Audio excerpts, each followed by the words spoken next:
James Edward Harden Jr. If that's your real name, I'm stupid. James Harden and the Philadelphia 76ers are going out like a bunch of. This is, I think, the 10-year anniversary of Sam Hinkie being hired and the process beginning. And the funny thing I always tell you is I would not watch Rockets games because when I would watch the Rockets play, they would start to fall apart. I didn't watch the Sixers play. They had a decent. It was decent. The game was decent, and then I stopped watching them play, and they're getting blown out. This is pathetic. You had a shot to win Game 6, and you did not. I will always tell you there are moments in time when it's like if you don't win here, you're never going to win, and that's exactly what's happening. James Harden, just like Chris Paul, is never going to win an NBA championship. You had a beautiful moment. You're playing with the MVP, and not only playing with the MVP, but if you go to the conference finals, you're facing the Heat. The Heat are a good team, but they're definitely not a team where I'm like, yo, these boys are gonna be really. This is like the Bucks. No, you're facing the Heat. You can beat the Heat in 6 games. But unfortunately, you're playing like this. And Joel Embiid and all these people having this game in a Game 7, this obviously hurts your legacy. In a league where Steph Curry's eliminated and Chris Paul's eliminated, Kawhi Leonard's eliminated, all your contemporaries are eliminated basically.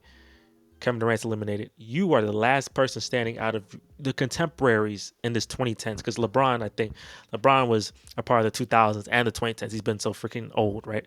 But out of the people that you really competed with in the playoffs, you competed against KD, Westbrook, Kawhi, Steph Curry. These are the guys you competed against, and they're all eliminated. You're the last one left, and you're the last one that has a shot of winning a championship this year, and you fail. It's over. Philadelphia 76ers, it's over. You're never going to win a championship with this core and with this roster. It's over. Now you could clip this and say, "Hey, gotcha," but you're never going to win a championship. It is over. It is done. It is finished. That is pathetic.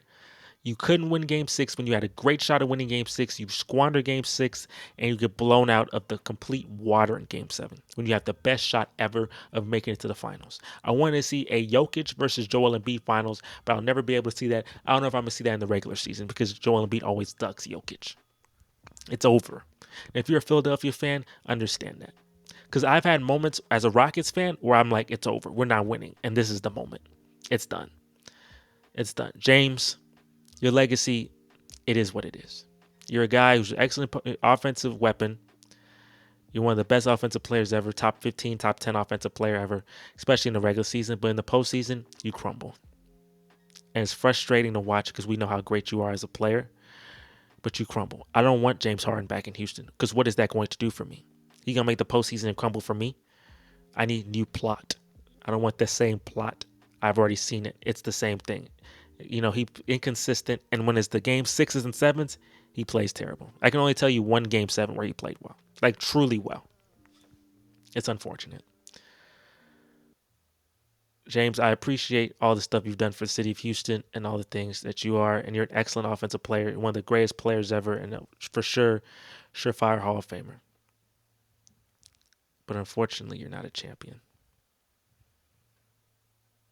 And that's the end of that. I can hope one day that I'm completely wrong and you end up winning a championship. That's only a dream, though.